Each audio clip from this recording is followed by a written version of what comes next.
past couple of months, I've received quite a few messages on YouTube and on Twitter from some of you guys. You wanted to know what my status was on retro gaming because I really haven't been talking about or showing off any retro games lately. And you know, some of you guys were really concerned, but I did want to make this video to say, for me, retro gaming isn't going anywhere. I love retro games with all of my heart.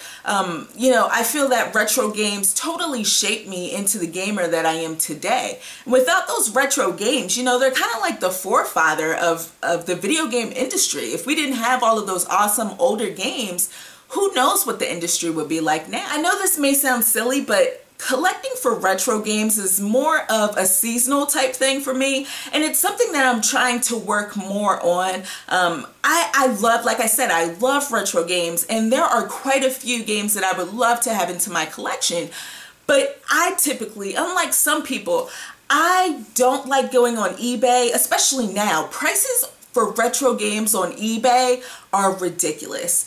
So I get my retro games during this time of year, during the spring and into the summer and early fall, just because I can hit up the yard sales and the garage sales, and you know, there's flea markets going on. And occasionally I do check out Craigslist, even though that's become the new eBay. I mean, people are selling retro stuff for crazy amounts around here. So today I wanted to do a video that's going to focus on the new retro games that I've acquired throughout the past couple of months. And there are a lot, so I'm going to break this up into different episodes, and you guys will continue to see more of the newer retro games that I purchased throughout the retro season, as I like to call it, through spring and summer and early fall. And I'm going to try my hardest, you know, to try to scour a few sites and get some of those retro games that I really want to have back into my collection. But today, this first episode is dedicated to the PlayStation. So the first game I'm going to share with you guys is Wild 9, which is a side-scrolling platformer that's put out by the same creators that made Earthworm Jim. And when I found that out, I was like, man, I really have to get this game just because I love Earthworm Jim. I don't know anyone out there that doesn't. I mean, Earthworm Jim, those are classic games. Wild 9 is very similar to Earthworm Jim, except it's a lot more fast-paced. There's a lot more running and gunning, but the platforming is amazing. The controls work well. It's a really good-looking game. You play as this young kid. He's a boy, and he's in this intergalactic world, and he meets up with 9 other characters, and they're trying to get their way out. I haven't completed the game. I've only played a little bit of it, but I really enjoyed what I played of it, and I definitely recommend this to anyone out there that likes platformer games that are similar to Earthworm Jim. Silhouette Mirage isn't necessarily a platformer. Although there is some platforming in it, it's more like an action side-scroller, similar to something that you would see in Gunstar Heroes for the Sega Genesis. And that's because this game was published by Working Designs and developed by Treasure. And it's amazing. This is a Working Designs Treasure mashup that is just godly. Now, this game was originally released for the Sega Saturn in Japan, but in 1999 they ported this game over to the PlayStation, and we got it here in North America, and I have it now. I have to say, the graphics in this game are amazing. They're timeless. They look beautiful. The cinematics are phenomenal. The music is awesome as well. If there's one thing I had to say about this game, and it's not really necessarily negative, but it's so damn hard. I can't make it past like the second level. I mean, it's crazy.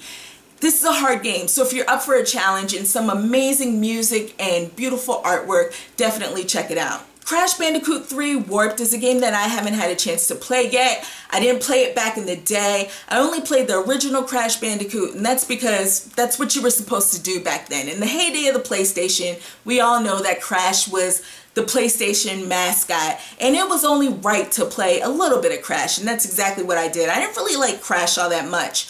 I liked Spyro. I was a Spyro gal. There was something about that purple dragon that I just knew I had to play those games. So I kind of missed out on these Crash games, so I need to go back and get this second one as well. Gex is another PlayStation game that brings back a lot of nostalgia. I remember going into KB toy stores and just blind buying this game based off of the cover art. I don't know why. There's just something about the cover of this game that I just knew, I was like, hey, I have to play it. It looks pretty cool. And it was a good game. I don't know, this is the only Gex game that I've played. I don't know how good the other ones are, but I remember enjoying this one a lot.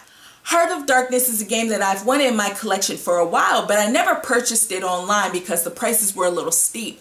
But I found this game at a flea market last August or September for $5, and I just knew, it was like my lucky day. I was so excited.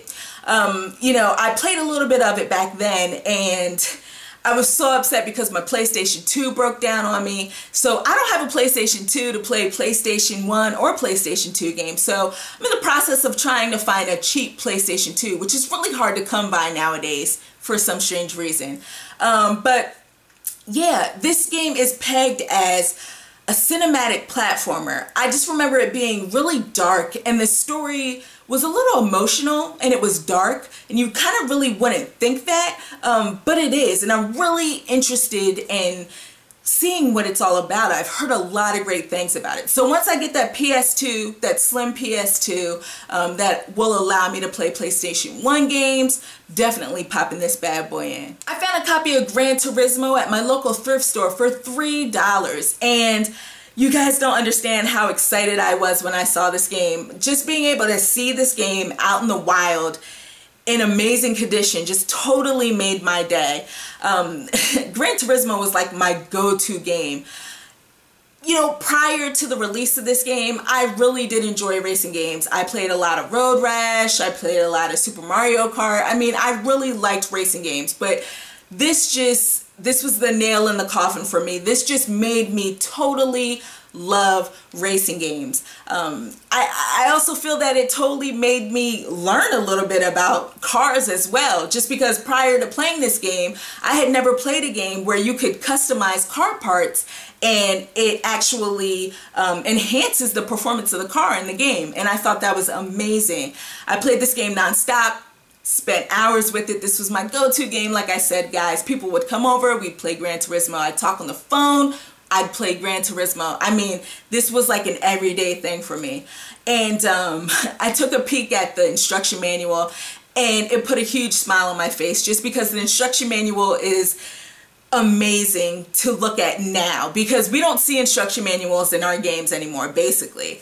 And this in-depth instruction manual just totally just made me smile. And then it also has a reference guide that gives you nothing but details on the game, everything you need to know to be successful about the game.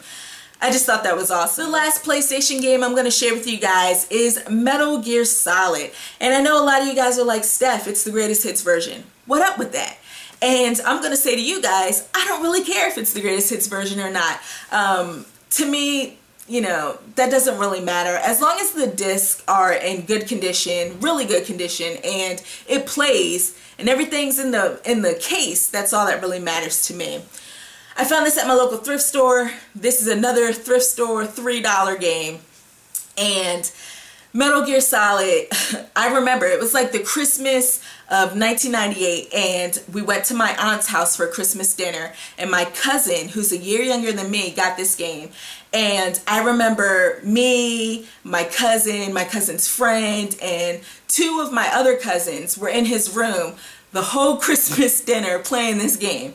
We had a blast. And the day after Christmas, I used my Christmas money. I went to the mall and I bought Metal Gear Solid, and I've been with the series ever since. I really love the series. This isn't my favorite game in the series, but it definitely is monumental. Back then, I was just amazed by the cutscenes in the game. I was amazed by the gameplay. I mean, being all stealthy. I didn't understand the story at the time, and some people still don't understand the story to this day, so that doesn't make me feel bad. But just being able to play this game back then, and like just sitting in front of the television, just being amazed, was awesome.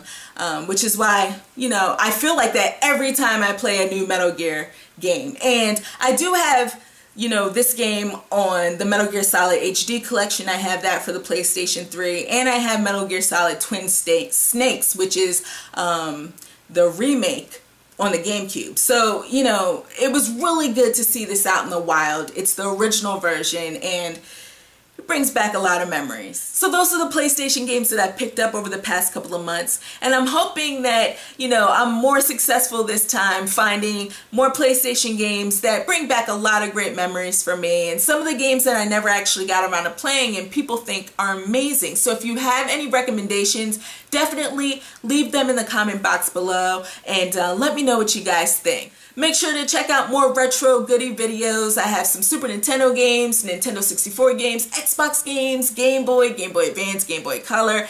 You know how that goes. I want to thank all of you guys for watching this video, and I'll check you next time.